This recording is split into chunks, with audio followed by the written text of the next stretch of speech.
नमस्कार, आप सभी का स्वागत है हमारे चैनल नेक्स्ट 9 स्पिरिचुअल में। दोस्तों, नारद जी बड़े ही तपस्वी और ज्ञानी ऋषि थे, लेकिन एक बार नारद जी को अपने इसी ज्ञान का इतना अहंकार हो गया कि भगवान विष्णु ने नारद जी को सबक सिखाने का फैसला किया। लेकिन क्या आप जानते हैं कि भगवान विष्णु ने जो कदम उठाया था वो नारद जी को बिल्कुल भी पसंद नहीं आया और नारद जी ने गुस्से में आकर भगवान विष्णु को ही श्राप दे दिया। चलिए आपको विस्तार से बताते हैं कि आखिरकार कहानी की शुरुआत कहाँ से होती है और किस तरह नारद जी का गुस्सा अपनी चरम सीमा पर पहुंच गया था। दरअसल हिमालय पर्वत में एक बड़ी पवित्र गुफा थी। उस गुफा के निकट ही गंगा जी बहती थी। वह परम पवित्र गुफा नारद जी को अत्यंत सुहावनी लगी। वहां पर नारद जी बैठ गए और तपस्या में लीन हो गए। नारद मुनि की इस तपस्या से देवराज इंद्र भयभीत हो गए कि कहीं देवऋषि नारद अपने तप के बल से उनका स्वर्ग न छीन ले। इंद्र ने नारद की तपस्या भंग करने के लिए कामदेव को उनके पास भेज दिया। वहां पहुंचकर कामदेव ने अपनी माया से वसंत ऋतु को उत्पन्न कर दिया। पेड़ और पत्ते और हरे रंग बिरंगे फूल खिल गए।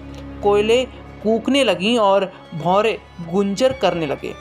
कामाग्नि को भड़काने वाली शीतल मंद सुगंध सुहावनी हवा चलने लगी। रंभा आदि अप्सराएं नाचने लगी, किंतु कामदेव की किसी भी माया का नारद मुनि पर कुछ भी प्रभाव नहीं पड़ा। तब कामदेव को डर सताने लगा कि कहीं नारद मुझे श्राप न दे दे। इसीलिए उन्होंने श्री नारद से क्षमा मांगी। नारद मुनि को थोड़ा भी क्रोध नहीं आया और उन्होंने कामदेव को क्षमा कर दिया। कामदेव वापस अपने लोक में चले गए। कामदेव के चले जाने पर नारद मुनि के मन में अहंकार हो गया कि मैंने कामदेव को जीत लिया है। वहां से वे शिव जी के पास चले गए और उन्हें कामदेव को हारने का हाल कह सुनाया। भगवान शिव समझ गए कि नारद को अहंकार हो गया है। शंकर जी ने सोचा कि यदि इनके अहंकार की बात विष्णु जी जान गए तो नारद के लिए अच्छा नहीं होगा। इसीलिए उन्होंने नारद से कहा कि तुमने जो बात मुझे बताई उसे श्री हरि को मत बताना। नारद जी को शिव जी की यह बात अच्छी नहीं लगी। उन्होंने सोचा कि आज तो मैंने कामदेव को हराया है और ये भी किसी को नहीं बताऊं। नारद जी क्षीर सागर पहुंच गए और शिव जी के मना करने के बाद भी सारी कथा उन्हें सुना दी। भगवान विष्णु समझ गए कि आज तो नारद को अहंकार ने घेर लिया है। अपने भक्त के अहंकार को वे सह नहीं पाते। इसलिए उन्होंने अपने मन में सोचा कि मैं एक ऐसा उपाय करूंगा कि नारद का घमंड भी दूर हो जाए और मेरी लीला भी चलती रहे। नारद जी जब श्री विष्णु से विदा होकर चले तो उनका अभिमान और भी बढ़ गया। इधर श्री हरि ने अपनी माया से नारद जी के रास्ते में एक बड़े ही सुंदर नगर को बना दिया। उस नगर में शीलनिधि नाम का वैभवशाली राजा रहता था। उस राजा की विश्व मोहिनी नाम की बहुत ही सुंदर बेटी थी, जिसके रूप को देखकर लक्ष्मी जी मोहित हो जाए। विश्व मोहिनी स्वयंवर करना चाहती थी, इसलिए कई राजा उस नगर में आए हुए थे। नारद जी उस नगर के राजा के यहाँ पहुंचे तो राजा ने उनका पूजन करके उन्हें आसन पर बैठाया। फिर उनसे अपनी कन्या की हस्तरेखा देखकर उसके गुण दोष बताने के लिए कहा। उस कन्या के रूप को देखकर नारद मुनि वैराग्य भूल गए और उसे देखते ही रह गए। उस कन्या की हस्तरेखा बता रही थी कि उसके साथ जो विवाह करेगा वो अमर हो जाएगा। उसे संसार में कोई भी जीत नहीं सकेगा और संसार के समस्त जीव उसकी सेवा करेंगे। यह बात नारद मुनि ने राजा को नहीं बताई और राजा को उन्होंने अपनी ओर से बनाकर कुछ और ही बातें कह दी। अब नारद जी ने सोचा कि कुछ ऐसा उपाय करना चाहिए कि यह कन्या मुझसे ही विवाह करे। ऐसा सोचकर नारद जी ने श्री हरि को याद किया और भगवान विष्णु उनके सामने प्रकट हो गए। नारद जी ने उन्हें सारी बात बताई और कहने लगे, हे नाथ, आप मुझे अपना सुंदर रूप दे दो ताकि मैं उस कन्या से विवाह कर सकूं।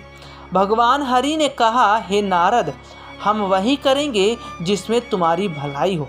यह सारी विष्णु जी की माया थी। भगवान विष्णु ने अपनी माया से नारद जी को बंदर का रूप दे दिया।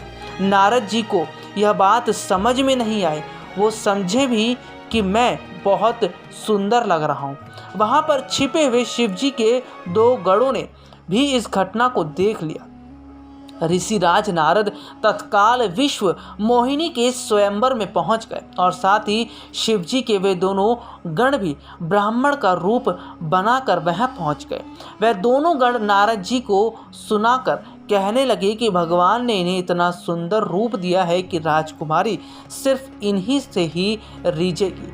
उनकी बातों से नारद जी मन ही मन बहुत खुश हुए।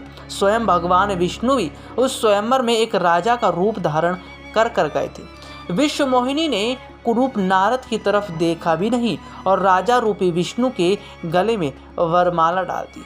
मोह के कारण नारद मुनि की बुद्धि नष्ट हो गई थी। राजकुमारी द्वारा अन्य राजा को वरमाला डालता देख वह परेशान हो उठे। उसी समय शिवजी के गणों ने ताना कसते हुए नारद जी से कहा, जरा दर्पण में अपना मुंह तो देखिए।